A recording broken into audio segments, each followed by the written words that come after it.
కొన్ని అనివార్య కారణాల వల్ల నేను మా అన్న వాళ్ళ కొలీగ్ ఇంట్లో 2 రోజులు ఉండాల్సి వచ్చింది.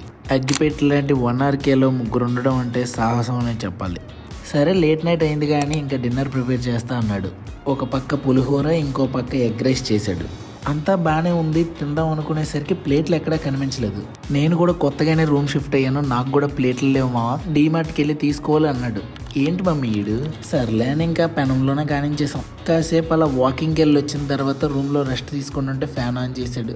దీని అమ్మ ఆన్ చేసిన వెంటనే హర్రర్ ఎఫెక్ట్ లాగా అలా బ్యాక్ సైడ్ వెళ్ళిపోయింది. ఇదేంట్రా అయ్యా అంటే అందుకే తాడు కట్టాను అన్నాడు. ఇది ఓకే కానీ నైట్ మొహం మీద పెడితే ఎవరి రెస్పాన్సిబిలిటీ? అది సరేలే, ఇడేదో చేస్తున్నాడు భయ్యా. ఆహా, నిలోఫర్ టీ పొడి తెచ్చాడు భయ్యో. అరే ఏం చేస్తున్నావురా? టీ పెడుతున్నారా? ఇందులోనే కదరా రైస్ ఉండింది. మనకు ఉన్నది ఒకటే గిన్నెదా, ఇందులో rice cum, tea cum, curry cum, ఏ కమ్ కావాలంటే వండేస్తా. అంటే నువ్వు తెచ్చిన చికెన్ ఇందులో ఉంటుంది. 1 minute. అర్జెంటుగా అక్కడి నుంచి బ్యాగ్ వేసుకొని బెంగేద్దామని బయటకు వచ్చేసా. కానీ నిలోఫర్ టీ కదా, సర్లే ఈసారి కానించేద్దాం మరి.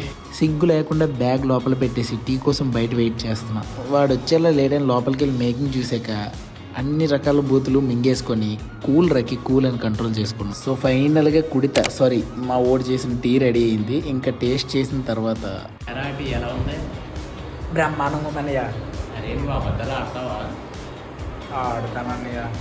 ఇంతసేపు మనం మాట్లాడుకుంది ఈ పెద్ద ఆయన గురించే. ఇంత దరిద్రంలో కూడా చిరునవ్వు చూడండి. బిగ్ ఫ్యాన్ అన్న, నీ రూమ్ ఫ్యాన్ లానే. మీ బ్యాచ్ లో కూడా ఇలాంటి ఆణిమత్యాలు ఉంటారుగా, మెన్షన్ చేయండి and subscribe for more bye.